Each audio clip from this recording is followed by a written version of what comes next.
ಸಿದ್ದರಾಮಯ್ಯನವರು ಎಲ್ಲೋ ಒಂದು ಕಡೆ ಬಿಹಾರದ ಈ ಒಂದು ಫಲಿತಾಂಶದಲ್ಲಿ ಮತಗಳ್ಳತನ ಆಗಿದೆ ಅಂತೇಳಿ ಆರೋಪ ಮಾಡಿದರೆ, ಇಲ್ಲಿ ಎಚ್ ಡಿ ಕುಮಾರಸ್ವಾಮಿ ಅವರು ಮಾಜಿ ಮುಖ್ಯಮಂತ್ರಿಗಳು, ಹಾಲಿ ಕೇಂದ್ರ ಸಚಿವರಾದಂಥ ಎಚ್ ಡಿ ಕುಮಾರಸ್ವಾಮಿ ಅವರು ಈ ಒಂದು ಫಲಿತಾಂಶಕ್ಕೆ ಅಭಿನಂದನೆಯನ್ನ ಸಲ್ಲಿಸಿರುವಂಥದ್ದು. ಜೊತೆಯಲ್ಲಿ ಉತ್ತಮವಾದಂಥ ಸರ್ಕಾರ ತರೋದಕ್ಕೆ ನಮ್ಮ ರಾಜ್ಯದಲ್ಲೂ ಕೂಡ ಬಿಜೆಪಿ ಮತ್ತು JDS ಒಟ್ಟಾಗಿ ಪ್ರಯತ್ನ ಮಾಡ್ತೀವಿ. ಮುಂದಿನ ದಿನಗಳಲ್ಲಿ ನಾವೆಲ್ಲರೂ ಕೂಡ ಒಟ್ಟಾಗಿ ಈ ರಾಜ್ಯದಲ್ಲಿ, ಕರ್ನಾಟಕ ರಾಜ್ಯದಲ್ಲಿ ಬಿಜೆಪಿ ಜೊತೆ ಸೇರಿಕೊಂಡು ನಾವು ಕೂಡ ಒಟ್ಟಾಗಿ ಒಂದು ಒಳ್ಳೆಯ ಸರ್ಕಾರವನ್ನು ರಚನೆ ಮಾಡುವಲ್ಲಿ ನಾವು ಕೂಡ ಶ್ರಮ ವಹಿಸ್ತೀವಿ ಅಂತ ಹೇಳ್ತಾ ಇರುವಂಥದ್ದು ಎಚ್ ಡಿ ಕುಮಾರಸ್ವಾಮಿ ಅವರು. ಕರ್ನಾಟಕ ರಾಜ್ಯದಲ್ಲಿ 2028ಕ್ಕೆ ವಿಧಾನಸಭೆ ಚುನಾವಣೆಯ ಪ್ರಕ್ರಿಯೆಗಳೇನು ಪ್ರಾರಂಭ ಆಗ್ತದೆ.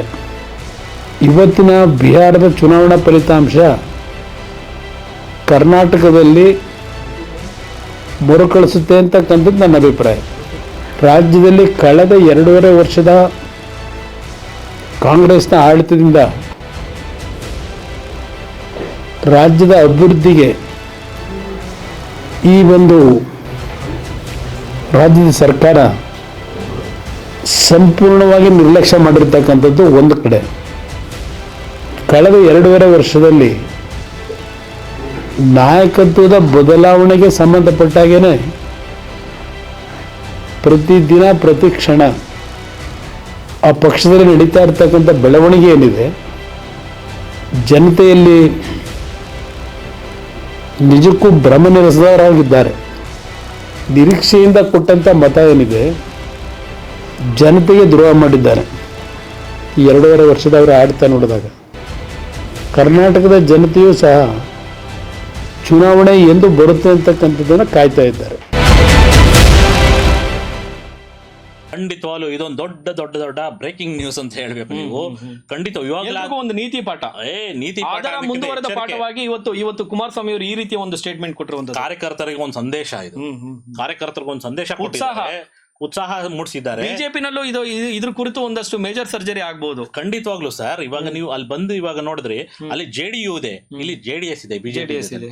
ಎರಡು ಜುಗಲ್ಬಂದಿಗಳು, ವ್ಯತ್ಯಾಸ ಅಷ್ಟೇ. ನೀವು ಲೋಕಸಭಾ JDU ಅಷ್ಟೇ. ಇಲ್ಲಿ ಲೋಕಸಭಾ ಚುನಾವಣೆಯಲ್ಲೂ ಕೂಡ JDS ನ ಪಾತ್ರ ಬಹಳ ಪ್ರಮುಖವಾಗಿದೆ. ಅವ್ರು ಗೆದ್ದಿದ್ದು ಕೂಡ ಬಿಜೆಪಿ ಅವ್ರು ಗೆದ್ದಿರೋ ಸ್ಥಾನಗಳನ್ನು ನೋಡಿದ್ರೆ 19 ಸ್ಥಾನಗಳು ಪ್ರಮುಖವಾಗಿದೆ. ಅವರೆಲ್ಲ ಯಾವ ರೀತಿ ಮಾಡಿದ್ರು, ಯಾವ ರೀತಿ ಬಂದು ಅದು ಎಲ್ಲೂ ಇರಲಿಲ್ಲ. JDS ನ ಸಪೋರ್ಟಿವ್ ಕೂಡ ಅಲ್ಲಿ ಪ್ರಮುಖವಾಗಿ ವರ್ಕೌಟ್ ಆಗಿದೆ. ಖಂಡಿತ ಇದನ್ನು ಬಿಜೆಪಿ ಅವರು ಹೇಳ್ತಾರೆ, JDS ಅವರು ಹೇಳ್ತಾರೆ. ಇದೇ ರೀತಿ ಬಂದ್ರೆ ನಿಮ್ಗೆ ಹಳೆ ಮೈಸೂರು ಭಾಗದಲ್ಲಿ JDS ಇನ್ನೂ ಪ್ರಬಲವಾಗಿದೆ. ಕಾರ್ಯಕರ್ತರ ಪಡೆ ಇನ್ನೂ ಚೆನ್ನಾಗಿದೆ. ಬಿಜೆಪಿ ಅವ್ರದ್ದು ಕೂಡ ಕಾರ್ಯಕರ್ತರ ಪಡೆ ಚೆನ್ನಾಗಿದೆ. ಗ್ರೌಂಡ್ ಟು ಅರ್ತ್ ಕೆಲಸ ಮಾಡುವಂತ ಕಾರ್ಯಕರ್ತರಿದ್ದಾರೆ. ಆದ್ರೆ ಅಲ್ಲಿ ಒಂದು ನಾಯಕತ್ವ ವಹಿಸೋರು ಯಾರು ಅನ್ನೋದು ಬೇಕಾಗತ್ತೆ. ಮುಂದಿನ ಚುನಾವಣೆಯಲ್ಲಿ ಬಿಜೆಪಿಯನ್ನ ಲೀಡ್ ಮಾಡೋರು ಯಾರು ಅಂತ ಬೇಕಾಗತ್ತೆ.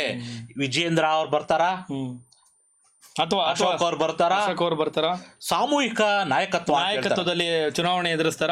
ಯಾವ ರೀತಿ ಸಾಮೂಹಿಕ ನಾಯಕತ್ವ ಬರುತ್ತೆ? ಸಾಮೂಹಿಕ ನಾಯಕತ್ವ ಎಲ್ಲಿ ಬರುತ್ತೆ ಅಂದ್ರೆ ನೋಡಿ, ಕಾಂಗ್ರೆಸ್ ಅಲ್ಲಿ ಬಂದಂದ್ರೆ DK ಶಿವಕುಮಾರ್ ಬರ್ತಾರೆ, ಸಿದ್ದರಾಮಯ್ಯ ಅವ್ರು ಬರ್ತಾರೆ, ಇನ್ನು ಹಲವಾರು ಸೆಕೆಂಡ್ ಲೈನ್ ನೆಟ್ವರ್ಕ್ಸ್ ಬರುತ್ತೆ. ನೀವು ಈ ಕಡೆ ಬಂದ್ರೆ ಈ ಪ್ರತಿಪಕ್ಷ ನಾಯಕರಾಗಿರುವಂತಹ ಅಶೋಕ್ ಅವರು ಕೆಲವು ಭಾಗಗಳೇ ಸೀಮಿತವಾಗ್ತಾರೆ ಅಂತ ಆರೋಪಗಳ ಕೇಳಿ ಬರ್ತಾ ಇದೆ. ಪ್ರಬಲವಾಗಿ ವಿಪಕ್ಷ ನಾಯಕರಾಗಿ ಸಮರ್ಥವಾಗಿ ಕೆಲಸ ಮಾಡ್ತಾ ಇಲ್ಲ ಅಂತ ಬರ್ತಾ ಇದೆ. ಹಲವಾರು ಬಾರಿ ಚಾಟಿ ಏಟು ಬೀಳ್ತಾ ಇದ್ರು ಕೂಡ ಅವರು ಇವಾಗ ಎಚ್ಚೆತ್ಕೊಂತಾರೆ, ಅವಾಗ ಕ್ಷಣಕ್ಕೆ ಎಚ್ಚೆತ್ಕೊಂತಾರೆ. ಆದ್ರೆ ಕಾಂಗ್ರೆಸ್ ನಲ್ಲಿ ಆ ರೀತಿ ಇಲ್ಲ.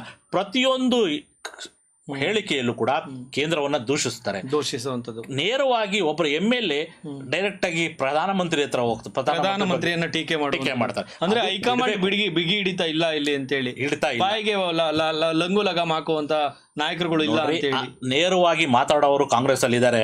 ಅವ್ರಿಗೆ ಈ ಮತ ಚೋರಿ ಅನ್ನೋದು ಅವ್ರಿಗೆ ಇಷ್ಟ ಇಲ್ಲ. ಮತ ಚೋರಿ ಅಂತ ಹಾಕೊಂಡು ಹೋಗೋದ್ ಬದಲು ಜನಸಾಮಾನ್ಯರಿಗೆ ಏನ್ ಬೇಕೋ ಅದನ್ನ ಮಾಡಿದ್ರೆ ಖಂಡಿತವಾಗ್ಲೂ ನಮ್ಗೆ ಯಶಸ್ಸು ಸಿಗುತ್ತೆ ಅನ್ನೋದು ಗೊತ್ತಿಲ್ಲ. ಈ ಮತ ಚೋರಿ ಬಗ್ಗೆ ಎಷ್ಟೋ ಜನಕ್ಕೆ ಬೇಜಾರು. ಇವಾಗ ಮೊನ್ನೆ ಪ್ರೆಸ್ ಮೀಟ್ ಅಲ್ಲಿ ಜಂಟಿ ಪತ್ರಿಕಾಗೋಷ್ಠಿಯಲ್ಲಿ ಹೇಳಿದ್ರು, ಸುಮಾರು 10 ಕೋಟಿ ಜನ ಎಲ್ಲ ಇದು ಮಾಡಿ 1 ಕೋಟಿ ಜನ ನಮ್ಗೆ ಸಹಿ ಹಾಕಿದ್ದಾರೆ, ಮತ ಚೋರಿ ಬಗ್ಗೆ ಬೆಂಬಲಿಸ್ತಾರೆ. ಯಾರು ಬೆಂಬಲಿಸ್ತಾರೆ ಸ್ವಾಮಿ? ನಿಮ್ಗೆ ಹೆಂಗ್ ಬರುತ್ತೆ ಸ್ವಾಮಿ? ಅದು ಸೈನ್ ಹಾಕ್ಬಿಟ್ರೆ ನೀವೆಲ್ಲ ಬೆಂಬಲಿಸ್ಬಿಟ್ರೆ ಮತ ಚೋರಿ ಆಗಿದೆ ಅಂತ ಹೇಳ್ಬಿಡ್ತೀರಾ?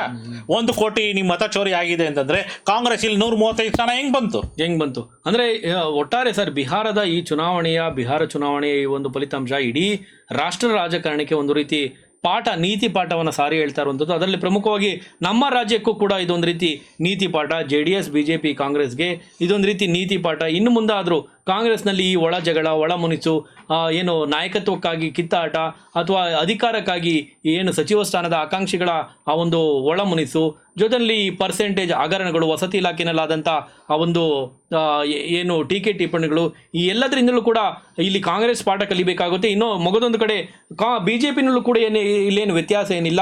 ಒಂದು ಕಡೆ ಯತ್ನಾಳ್ ಅವರು, ಮೊಗದೊಂದು ಕಡೆ ಇಲ್ಲಿ BS ಯಡಿಯೂರಪ್ಪನವರ ಈ ಒಂದು ಹಗ್ಗ ಜಗ್ಗಾಟದ ನಡುವೆ ಬಿಜೆಪಿ ಕೂಡ ಒಂದು ನೀತಿ ಪಾಠ ಬಿಹಾರದ ಈ ಒಂದು ಚುನಾವಣೆಯ ಫಲಿತಾಂಶ. ಜೊತೆಯಲ್ಲಿ ಈಗ ಕೋರ್ ಕಮಿಟಿ ಅಧ್ಯಕ್ಷ ಸ್ಥಾನದಿಂದ GT ದೇವೇಗೌಡರನ್ನ ಹೊರಗಿಟ್ಟಂತ JDSಗೂ ಕೂಡ ಒಂದು ರೀತಿ ನೀತಿ ಪಾಠ ಆಗುತ್ತೆ. ಇನ್ನು ಇವತ್ತು ಕುಮಾರಸ್ವಾಮಿ ಅವರು ನೀಡಿದಂಥ ಒಂದು ಪ್ರತಿಕ್ರಿಯೆ ಒಂದು ರೀತಿ ಎಲ್ಲ BJP ನಾಯಕರಲ್ಲಿ ಜೊತೆಯಲ್ಲಿ JDSನ ನಾಯಕರಲ್ಲೂ ಕೂಡ ಒಂದು ಭರವಸೆಯನ್ನು ಮೂಡಿಸುವಂತ ಒಂದು ಹೇಳಿಕೆಯನ್ನು ಕೊಟ್ಟಿದ್ದಾರೆ. ಮುಂದಿನ ಚುನಾವಣೆಗಳಲ್ಲಿ ಉತ್ತಮವಾದಂಥ ಸರ್ಕಾರ ತರೋದಕ್ಕೆ ನಾವು ಕೂಡ ಕರ್ನಾಟಕ ರಾಜ್ಯದಲ್ಲಿ ಮುಂದಿನ 2028ರ ಚುನಾವಣೆ ಹೊತ್ತಿಗೆ ಉತ್ತಮವಾದಂಥ ಒಂದು ಅಧಿಕಾರವನ್ನು ಒಂದು ಸರ್ಕಾರವನ್ನು ತರೋದಕ್ಕೆ BJP ಮತ್ತು JDS ನಿಂದ ಒಟ್ಟಾಗಿ ಪ್ರಯತ್ನಿಸಲಾಗುತ್ತೆ ಎನ್ನುವಂಥ ಹೇಳಿಕೆಯನ್ನು, ಒಂದು ಉತ್ಸುಕವಾದಂಥ ಒಂದು ಹೇಳಿಕೆಯನ್ನು ಕೊಟ್ಟಿರುವಂಥದ್ದು ಒಟ್ಟಾರೆ ಇಡೀ ರಾಷ್ಟ್ರ ರಾಜಕಾರಣಕ್ಕೆ ಬಿಹಾರದ ಈ ಒಂದು ಚುನಾವಣೆಯ ಫಲಿತಾಂಶ ಒಂದು ನೀತಿ ಪಾಠ ಆಗಿದೆ ಅಂತಾನೆ ಹೇಳ್ಬೋದು.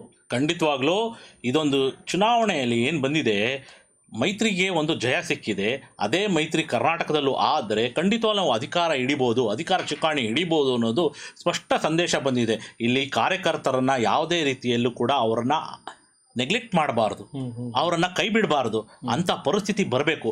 ಕಾಂಗ್ರೆಸ್ನಲ್ಲೂ ಕೂಡ, BJPಯವ್ರಿಗೂ ಕೂಡ, JDS ಅವ್ರಿಗೂ ಕೂಡ ಎಲ್ಲಿ ಕಾರ್ಯಕರ್ತರ ಪಡೆ ಚೆನ್ನಾಗಿರುತ್ತೋ ಅಲ್ಲಿ ಪಕ್ಷ ಬೆಳೆಯುತ್ತೆ. ಎಲ್ಲಿ ನಾವು ಒಳ್ಳೆ ಕೆಲಸ ಮಾಡ್ತೀವೋ ಅಲ್ಲಿ ನಮಗೆ ಯಶಸ್ಸು ಸಿಗುತ್ತೆ ಅಂತ ಪ್ರಯತ್ನಗಳು ಇಲ್ಲಿ ಬಿಹಾರ ಚುನಾವಣೆಯಲ್ಲಿ ನಡೀತು. ಅದು ಇಲ್ಲಿ ಸಾಕಾರಗೊಂಡಿದೆ. ಆ ರೀತಿಯ ಪರಿಸ್ಥಿತಿ ಬಂದರೆ ಮಾತ್ರ ಮತದಾರರು ನಮ್ಮ ಕೈ ಹಿಡಿತಾರೆ ಅನ್ನೋದ್ರಲ್ಲಿ ಎರಡು ಮಾತಿಲ್ಲ. ಎಸ್.